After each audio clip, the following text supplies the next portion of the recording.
Xander Steele hadn't eaten anything that wasn't catered or Michelin rated in over a year, so when his Bentley rolled to a dusty stop outside a roadside diner in the middle of nowhere, Pennsylvania, he was already in a bad mood. He yanked off his sunglasses and looked at the flickering neon sign, Hazel's Diner. Of course it was called Hazel's. He was halfway between New York and Pittsburgh, stuck on a detour because of a rockslide, and his phone had no signal. His driver had warned him they'd need to stop somewhere for food and gas, and this diner was the only thing for miles. He stepped out into the warm air, his tailored shirt instantly sticking to his back. He glanced down at his Italian shoes covered in red dirt and muttered, "This place better have coffee." The bell above the door jingled when he walked in. The diner was almost empty.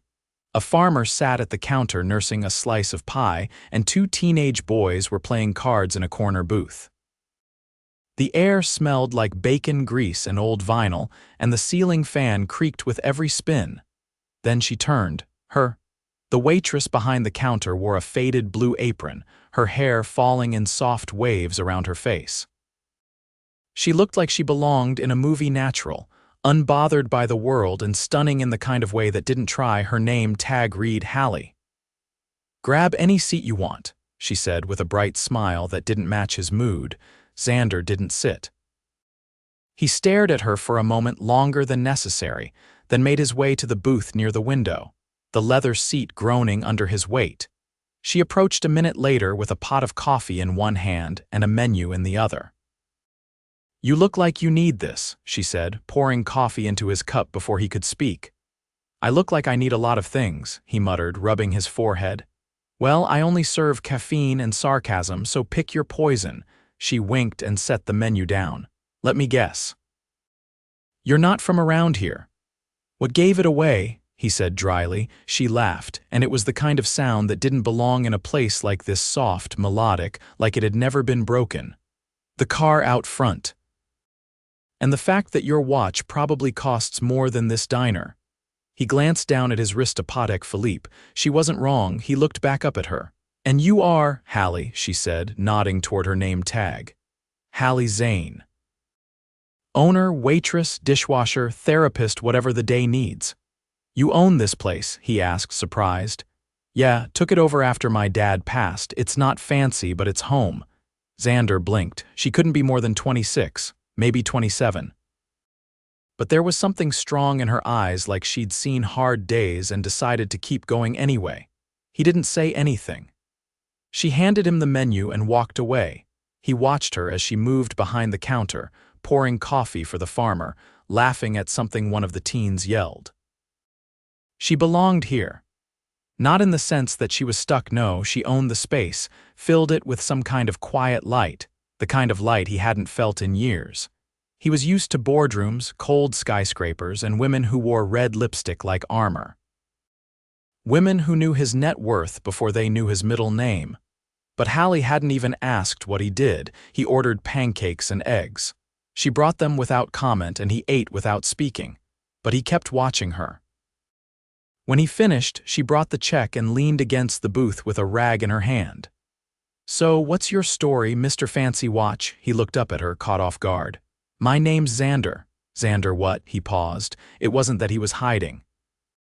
But out here, his name meant power, headlines, and billion-dollar mergers.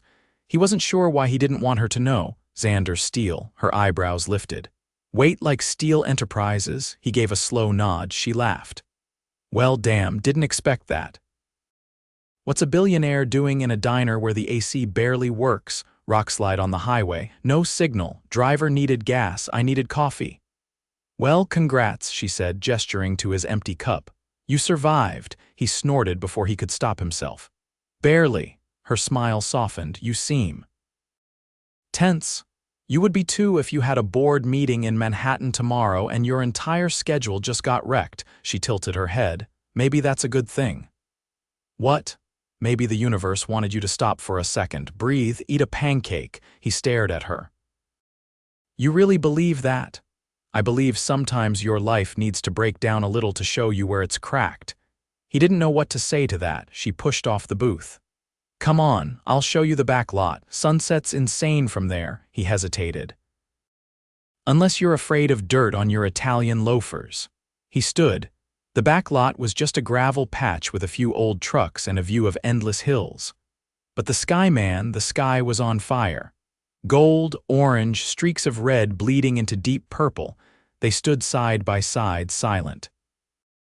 Then she said, "You look like someone who forgot what this feels like." "What?" Stillness. He looked at her. She wasn't teasing anymore, she was just real. And for some reason, that hit him harder than any business deal ever had. "I don't remember the last time I stopped," he said quietly.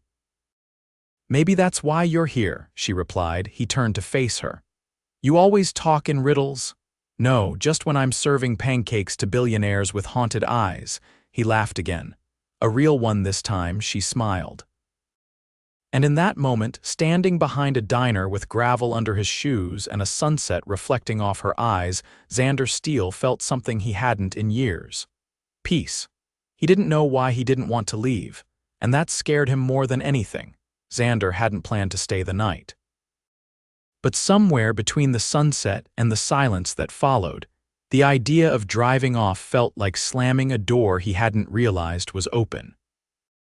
So when Hallie told him the only motel in town was 2 minutes up the road and handed him a set of directions written in blue pen on a napkin, he took it without argument. Now, standing in a motel room that smelled vaguely of pine cleaner and old carpet, he stared at the ceiling fan spinning with the same tired rhythm as his thoughts. The mattress was thin, the walls were paper, and yet sleep came faster than it had in months. The next morning, he woke to the sound of birds, not traffic, not his phone vibrating with urgent emails, just birds. He dressed in the same shirt from yesterday, rolled up the sleeves and walked back to Hazel's. By the time he reached the diner, the sun was already warming the pavement. The screen door creaked as he pushed it open, and Hallie was behind the counter, balancing a carton of eggs and a phone between her shoulder and ear. "No, I told you, I'll pick up the shipment myself if I have to. Just keep the cheese cold this time, Rick." She hung up and glanced over. "You came back." "I was promised caffeine and existential riddles," he said, sliding into a stool at the counter. "You'll get both," she said, reaching for the coffee pot. "But only if you flip the sign out front. I forgot." He stood, walked to the door, and turned the sign to open.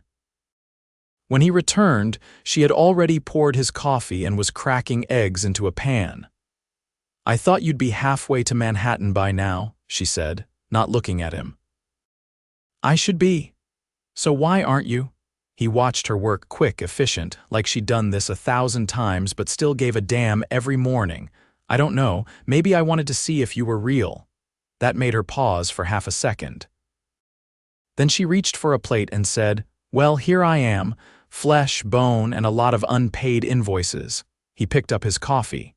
"You do everything here, pretty much. I've got to cook on weekends. And my cousin helps during the summer, but she's off at college right now. You ever think about leaving?" She looked up. "Why, you offering me a penthouse in the sky?" He gave a dry laugh. "I'm just asking." "Yeah, I thought about it. After Dad passed, I had a whole plan. I was going to sell the place, move to Asheville, maybe start over. But then I came in here one morning and saw his old toolbox under the sink, and it hit me I didn't want to run from what he built. I wanted to build on it." He didn't say anything. She slid a plate in front of him, bacon, toast, scrambled eggs, and leaned against the counter. "What about you?" she asked. "What about me? Was there ever something you wanted to do that didn't involve stock prices and leather chairs?" He hesitated. "I used to want to design cars." Her eyebrows lifted. "Seriously?" "My uncle had a garage. I'd watch him rebuild engines when I was a kid. I sketched blueprints in my notebooks. But my father had other plans." She studied him a moment, then said, "So the man who owns half of Manhattan started out covered in grease?" "Not exactly. My mother hated the smell. I wasn't allowed in the garage after I turned 14. She tapped her fingers on the counter. "Sounds like you gave up something important." He looked at her. "And you didn't." "No," she said quietly. I just made peace with what I kept. The bell above the door jingled and a couple in matching flannel walked in. Hallie straightened and greeted them with a genuine warmth that made something twist in Xander's chest. She never changed her tone. Not for him, not for anyone. She was steady, grounded. After the rush of a few more customers, she passed him a refill and wiped her hands on a towel. "You ever take a day off?" he asked. "Not really. Why?" "Come with me," she blinked. "Excuse me?" "There's a lake about 20 minutes from here. I passed it on the way in. Take the morning off." "Show me what people actually do in this town." She looked at him like he'd just asked her to rob a bank. "I have a business to run." "You just said your cousin helps on weekends. It's Saturday. Call her in." "She's 2 hours away." "Then call someone else. I'll pay them." She crossed her arms. "You can't just throw money at everything, you know. That's literally been my entire life strategy." She tried not to laugh but failed. "You're serious? 1 hour, no suits, no spreadsheets, just something normal." She stared at him for a long second, then shook her head. "You're lucky my dishwasher canceled today, otherwise I'd say no." "Is that a yes?" "It's a you have 1 hour to make this worth it." 20 minutes later, they were in his Bentley, her bare feet on the dash, a paper bag of warm biscuits between them. She didn't ask questions about the car. Didn't comment on the hand-stitched leather or the custom dashboard. She just turned up the radio and let her hair blow in the wind. When they reached the lake, she kicked off her sandals and walked straight down to the edge. The water glimmered. Birds darted across the surface. A few kids were fishing off a dock nearby, laughing like they had the whole world in their pockets. He followed her, shoes crunching on gravel. She turned to face him, the breeze lifting the edge of her shirt. "I used to come here with my dad," she said. "He taught me how to skim stones right over there." "Show me." She crouched, picked up a flat rock and flicked her wrist. It bounced once, twice, then sank. "Not bad," he said. "Your turn." He tried, and the rock plopped with a splash. She laughed. "You've got CEO arms, not lake arms." He tossed another. It skipped once. She gave a small cheer, and he grinned despite himself. They sat on the bank, the sun warming their backs. She pulled out a biscuit and broke it in half, handing him a piece. He took it, then asked, "What would you do if you weren't running the diner?" She chewed thoughtfully. "I'd open a farm-to-table bakery just outside town, big windows, long tables, maybe teach cooking classes." "You could still do that." "I could, but it would take time, money." He watched her. "You know I could." "No," she said firmly, cutting him off. "Don't offer. This isn't a fairy tale, Xander. I don't need a rescue, I just need time." He respected that more than he expected. They spent the rest of the morning walking along the edge of the lake, sharing pieces of their lives in fragments. She told him about her mother, who left when she was 10. He told her about the first time he lost a deal and how his father didn't speak to him for 2 weeks. They didn't trade pity. Just pieces. When they returned to the diner around noon, the lot was fuller. She reached for the door handle, then paused. "You're not what I expected," she said. "What did you expect? Slick, arrogant, too busy to breathe?" "That's not inaccurate," she smiled. "But you've got a heartbeat under all that armor." He stepped closer. "So do you." Their eyes held. For a second the world went still again, then someone inside called her name and the spell broke. She turned, pushed the door open, and disappeared inside. He stayed behind, watching the way she moved through her world like she belonged to it and maybe it to her. And for the first time in his life, Xander wondered if there was a version of his future that didn't look like a skyline. Maybe it looked like a lake, like a diner, like her. Xander paced the length of his hotel room, his phone pressed to his ear, his voice clipped and low. "No, we're not moving forward with the Pont deal unless they come back with equity terms that include the energy division outright. I don't care if it delays the merger." A pause. "Tell Russell I'm not flying out until Tuesday. Clear the Monday boardroom." He ended the call and stared out the window. The view offered nothing but an abandoned gas station and a rusting tractor. But his thoughts were miles away in New York, in his glass office, in a world where time was currency and every choice came with a cost. Except nothing about Hallie Zane fit into that calculus. He tugged on his blazer and stepped outside into the lazy hum of a Sunday afternoon. The town was quieter than the day before, and the sun hung low, casting long shadows across the pavement. When he reached Hazel's, the blinds were half drawn and the chairs stacked upside down on tables. He knocked on the glass once. Hallie emerged from the back, wiping her hands on a cloth and raising an eyebrow when she saw him. "We're closed," she said through the door. He didn't move. With a sigh, she unlocked it. "You know, most people take closed as a hint." "I'm not most people." She leaned against the doorframe, arms crossed. "You need something, coffee, directions?" "I need 15 minutes." "For what?" He hesitated. "To talk." She studied him for a beat, then stepped aside. 15 minutes. "Then I need to prep for Monday's breakfast." The lights were off inside, but warm streaks of sunlight spilled through the windows. He followed her to the counter, where she poured herself a glass of water and took a sip before speaking. "You're leaving Tuesday." "Yes." "And?" "I don't want to," she blinked. "I've pushed meetings, pushed flights. My assistant thinks I've lost my mind." "Have you? Possibly." She set down her glass. "Xander, this isn't real life for you. This is a pause, a detour. You said it yourself, you live in boardrooms and penthouses. This town doesn't fit into that. Maybe I don't want to fit into that anymore." "Don't say that unless you mean it," she said, her voice quiet. He stepped closer. "I haven't meant much in the last 5 years." "But I mean this." She looked away. "You don't know what staying looks like. It's not lake days and pancakes every morning. It's bills and broken pipes and suppliers who forget your cheese. I can handle problems. Not these kinds. Not the kind where your dishwasher quits halfway through Sunday brunch and your cousin's stuck 3 towns over with no car. I'm not offering to fix your life, Hallie. I'm asking if I can be a part of it." She didn't answer right away. Instead, she moved to the jukebox in the corner and pressed a button. A soft tune crackled to life, something old and slow. She turned back to him. "You ever dance in an empty diner?" she asked. "No." "Then you're about to." She walked to the middle of the floor and held out her hand. He took it. The music filled the quiet space as they moved slowly, her hand warm in his, her other resting on his shoulder. He hadn't danced in years, not like this, not without cameras or an agenda or someone watching. "This doesn't make sense," she said softly. "I know. You're the kind of man who owns islands, and you're the kind of woman who won't let anyone own her." She met his eyes. "I don't want to be a story you tell at a cocktail party one day. You won't be." He pulled her closer, just enough to feel her breath against his neck. "I feel like I've been walking through my life half asleep," he said, "and I didn't even realize it until I met you." They stopped moving, but the music kept playing. "I'm scared," she admitted. "So am I." She stepped back. "Then maybe that's a good sign." That night, he didn't return to the motel.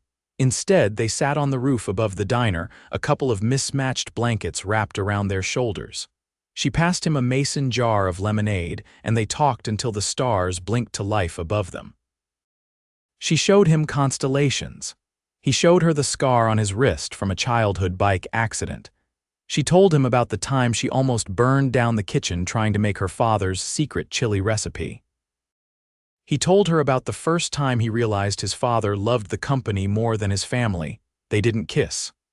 Not yet. But something passed between them that felt heavier than a kiss, something that said, "I see you. I'm not running." By Monday, he was still in town. He spent the morning in the diner, quietly bussing tables while she took orders. She didn't ask him to. He just grabbed a rag and started wiping. By 1 in the afternoon, she was frowning at the register. "Something wrong?" he asked. "Suppliers late." Again. "I'm short on eggs, and if I don't get them by 4, I can't prep for tomorrow." "I'll get them." Her eyebrows knitted. "You don't even know where to go." "Tell me." She scribbled directions on the back of a receipt and handed it to him. "You sure? Consider it the price of admission." He returned an hour later with 3 crates of eggs and a bag of fresh herbs he'd picked up at a roadside stand nearby. She didn't say anything, just took the crates and nodded once. After the last customer left, she walked over and handed him a soda. "You didn't have to do that." "I wanted to." She leaned on the counter beside him. You're not used to helping, are you? I'm used to fixing. There's a difference, I'm learning, she nodded, then hesitated. You still leaving tomorrow? I don't want to. But my mother's birthday's Wednesday and my board's already circling like vultures. She looked down. So go, come with me. Her head snapped up. Just for a week, he said quickly. No promises, just see my world. And then what? Then we figure it out. She didn't answer, but she didn't say no either. That night he returned to the motel and sat on the edge of the bed staring at the ceiling.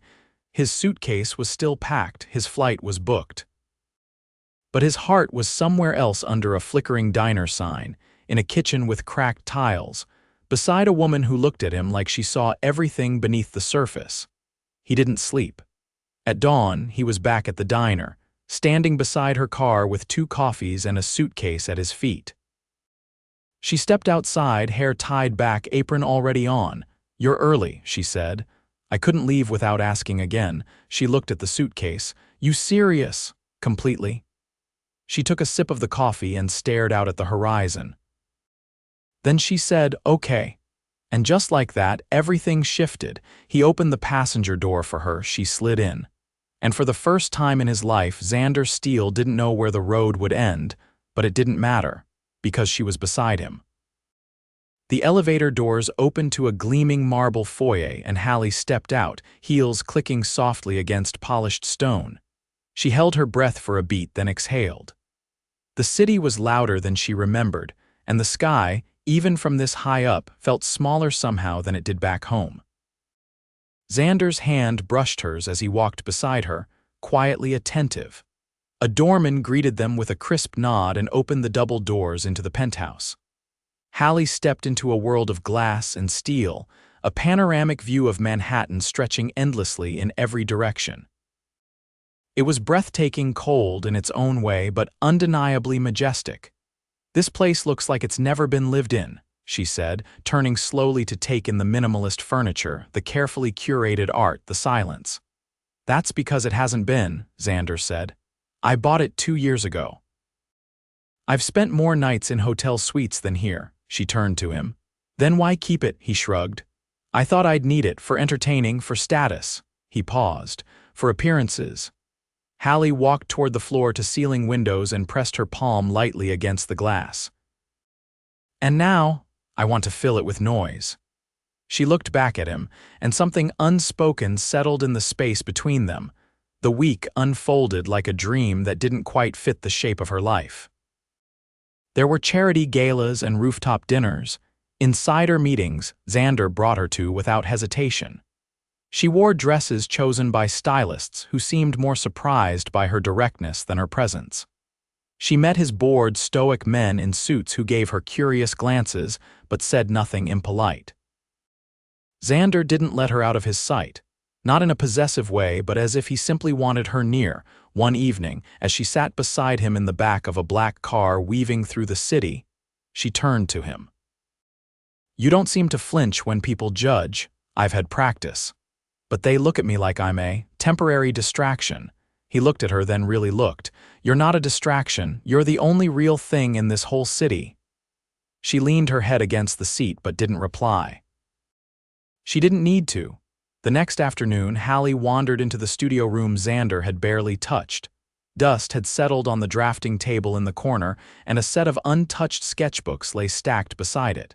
She picked one up and flipped it open. The first few pages were blank. Then she turned another and paused. You found them, Xander's voice said behind her. She turned.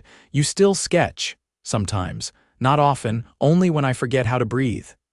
She traced a fingertip over a pencil rendering of a sleek, futuristic car. These are incredible. They're not for anyone, just me. She looked up. That's exactly why they matter. Later that evening, they stood on the balcony above the lights of the city. Below them, the noise of traffic and life pulsed like a heartbeat. Wind tugged at Hallie's hair and she wrapped her arms around herself. Do you regret coming with me? He asked, watching her carefully. No, she said without hesitation, but I miss the quiet. The kind that doesn't feel empty. I've never had quiet that didn't make me uncomfortable. That's because you've never had it with someone who made it safe, Xander turned to her. You do, she reached for his hand. Then don't run from it. They didn't speak for a while. The next morning, Xander took her to a private showroom tucked in the heart of Brooklyn. She hadn't asked where they were going and he hadn't offered. But when he opened the door and led her inside, her breath caught. It wasn't a showroom in the traditional sense. It was more of a workspace, a converted warehouse with skylights filtering sunlight over half-finished car models, design boards, and tools. There were 3 people inside, all mid-30s, focused on a prototype that gleamed under a spotlight. Xander, one of them said, glancing up in surprise. I told you I'd be back. You haven't been here in over a year, he looked at Hallie. This is what I walked away from when I took over the company, my own division. I funded it, built it, then left it behind. Hallie walked over to a sketch pinned to the wall, sleek, innovative, unlike anything she'd seen. Why? Because it didn't scale fast enough. It wasn't profitable on the timeline my father wanted. He paused. So I shelved it. She turned to him. Don't shelve it again. That night, he brought her to a gala at the New York Museum of Contemporary Art. She wore a deep blue silk dress, her hair swept up, and a pair of diamond earrings he'd had delivered earlier that day. She hadn't wanted to accept them at first, but he'd said simply, "You're allowed to shine, Hallie." Inside the gala, he was greeted like royalty. People moved toward him in waves, and she stood by his side, poised but observant. She didn't cling. She didn't flinch. She belonged not because of the dress or the earrings, but because she didn't try to. That made her impossible not to notice. At one point, a woman with red lipstick and a voice sharp enough to slice crystal leaned over and said, "So, you're the mystery." Hallie looked at her evenly. Not a mystery, just someone who doesn't need a headline to feel important. Later, as the night wound down, Xander led her onto the terrace outside. The city glittered below, but it didn't matter. I never said thank you, he said. For what? For showing me what it feels like to want something that isn't for show. She stepped closer. Then don't lose it. He reached into his pocket and pulled out a small velvet box. Her breath hitched. Don't say anything yet, he said, opening it to reveal a ring unlike anything she'd ever seen. No flashy diamond, no oversized stone, just a vintage setting with delicate detail, elegant and meaningful. I'm not giving this to the girl I met in a diner, he said quietly. I'm giving it to the woman who made me stop running. She stared at the ring, then at him. You're serious. I've never been more. She didn't speak for a long moment. Then, her voice low, she said, I don't want to be a trophy or a name on a list. You never could be, he said. You've changed everything. She lifted her hand. He placed the ring on her finger. When they returned to the penthouse, she walked through it differently, not like a guest, not like an outsider. She walked like someone who now had a key to every locked door. 2 days later, they drove back to Pennsylvania. The Bentley pulled into the gravel lot behind Hazel's just as the sun dipped behind the hills. Hallie stepped out, heels in her hand, the city still clinging softly to her. Xander followed her around the back, his tie loosened, his jacket over his shoulder. She unlocked the diner and they stepped inside. The silence was warm this time. Familiar, he walked behind the counter and looked around. You really run this entire place? Every inch. He stepped closer. Then maybe we should expand. She arched a brow. You planning to start waitressing? I was thinking more like investing. I don't want to sell. I'm not offering to buy, I'm offering to build with you. She studied him. You mean it? I want to see what this place looks like with your bakery next door, with a second floor for teaching, with a garden out back. Whatever you want, I'm in. She only said one word. Okay. That night she cooked dinner in the back kitchen, barefoot, humming. He helped wash dishes, sleeves rolled up, tie stuffed in his pocket. When they finally sat down at a booth, the diner dark except for the soft glow of one overhead light, she reached across the table and took his hand. You're staying, aren't you? I never really left. She smiled, and it wasn't the smile of a woman surprised by love, it was the smile of someone who had waited for it and finally found it standing across from her. No boardrooms, no noise, no pretense, just him. And it was enough. The first thunderstorm of spring rolled in on a Tuesday afternoon, the kind that brought wind and rain in wild sheets over the hills of Pennsylvania. Hazel's diner was closed early, the lights turned off and the door locked, but the back kitchen glowed with soft warmth as the scent of cinnamon and almond hung in the air. Hallie stood barefoot at the counter, apron dusted with flour, measuring out slices of a new almond tart she'd been testing for the bakery expansion. A soft knock sounded from the side door. She wiped her hands on a towel and opened it to find Xander holding a bundle of fresh lavender stems, his jacket soaked through and hair dripping. "You walked here?" she asked, stepping aside as a gust of wind followed him in. "I was at the greenhouse across town." "Your supplier's been holding back the good stuff until she had a buyer for the summer batch." He handed her the bundle. "Turns out she'll reserve the whole crop if we promise her a monthly order." Hallie blinked. "You did that?" It felt like a Hallie kind of decision. She looked down at the lavender, then back at him. "You're not trying to make this place yours, are you?" "I'm trying to make it ours," he said. "But it'll always be you in the lead." He peeled off his wet jacket and hung it on the hook by the door. She took a step back, still holding the lavender, and studied him carefully.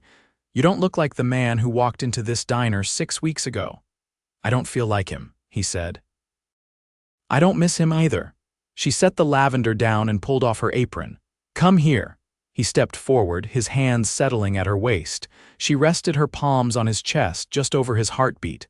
"I've been thinking," she said, tracing her thumb along a button on his shirt. "About what comes next. I've been thinking about that every day. I don't want to live in two halves anymore. I want to build something that's whole." He leaned in, brushing his lips against her temple. "You say the word." "I want the bakery here, attached to the diner, not in town. I want classes on Saturdays and maybe a rooftop greenhouse if we can figure out how to reinforce the roof." He pulled back just enough to meet her eyes. "Done. I want to keep the booth by the window, the one with the tier in the leather. That's where my dad used to sit." "I don't want to change that." "Noted." She hesitated. "And I want you here, really here." "I'm not leaving," he said. "The company's being restructured. I've already moved my name off the daily operations. I've hired someone who actually enjoys the boardroom." "I'll still own it, but I won't live in it." She stared at him. "You already did that." "I did it last week." "I didn't tell you because I wanted to see if I could walk away and still feel like myself. And I feel more like me now than I ever did in that tower." She reached up, threading her fingers through his hair. "We're not going to be glamorous. I don't care. You'll have to learn how to fix a broken oven with duct tape and hope. I'll bring the duct tape." She laughed softly, and he kissed her then, not rushed or desperate, but certain, like sealing a promise. The storm outside raged on, but inside, it was quiet. 3 weeks later, the bakery walls were going up. The old storage area behind the diner had been cleared out, and concrete was being poured for the new foundation. Xander stood with Hallie, reviewing plans with a contractor while she pointed out where she wanted the windows. "I want the morning light to hit the prep tables," she said. "That's when the dough rises best." "Whatever she wants," Xander said, barely glancing up from the notes. Later, they sat on the hood of an old truck parked in the back lot, watching the crew finish for the day. She leaned against him, her legs swinging. "You okay with this pace?" she asked. "I like this pace. No meetings, no meetings. No driver waiting around the corner, only if you count your cousin who keeps trying to get me to buy her a food truck." She snorted. "Don't tempt her," he turned to her. "There's something I want to do." She eyed him cautiously.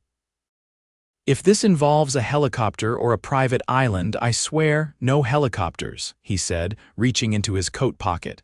"Just this." He pulled out a ring, not the one he'd given her in New York. This one was simpler. A thin gold band, a single sapphire in the center, deep blue and surrounded by delicate filigree. "I didn't want to wait," he said. "I kept thinking we had time, but time's not what I want to give you." She stared at the ring, stunned silent. "I want to give you mornings," he said. "And coffee that's too strong." And rainy Sundays and roof leaks and a dozen failed recipes before the perfect one. I want all of it, with you. She blinked quickly. You're serious. Always. She reached for the ring, hands trembling slightly, and slid it on herself. I told myself I'd never let anyone become home for me again. But you did. He kissed her right then, the sky behind them turning pale gold with the first hints of evening. The wedding came 6 months later. They held it behind the diner, under a canopy of string lights and wildflowers. The bakery had opened just weeks earlier, and the scent of fresh bread and sugar clung to the breeze. Hallie wore a soft ivory dress, her hair down in waves, and Xander wore a navy suit with no tie, sleeves rolled to his elbows by the end of the night.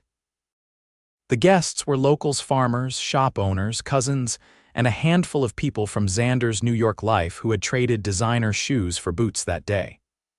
No photographers, no headlines, just family, laughter, and the kind of joy that didn't need to be curated. During the vows, Hallie took his hand and said, "You taught me that I didn't have to be alone to be strong. That love doesn't have to be loud to be real." Xander answered, "You showed me that peace doesn't come from power. It comes from pancakes and cracked tiles and the one person who sees through everything and stays anyway." They danced in the field as the sun dropped behind the hills, and when the stars came out, they stayed wrapped in each other, barefoot in the grass, music drifting from an old speaker. At the end of the night, he carried her through the back door of the diner, laughing as she kicked flour off her heels. "This isn't a penthouse," she teased. "No," he said, "but it's home." She closed the door behind them, and the diner, for the first time in years, felt perfectly complete. 3 years later, the bakery had a waiting list for its Saturday classes. The rooftop greenhouse was thriving, and the diner had won a small-town culinary award that Hallie refused to display until Xander had it framed and hung it above the coffee machine. They lived in the small brick house down the road with a porch swing and a garden full of lavender. Every Sunday they walked to the diner together, hand in hand, before the sun rose. She prepped the kitchen. He swept the floor. And by the time the first customer walked in, the smell of cinnamon and roses filled the air. Their love didn't make headlines. It made breakfast. And that was more than enough.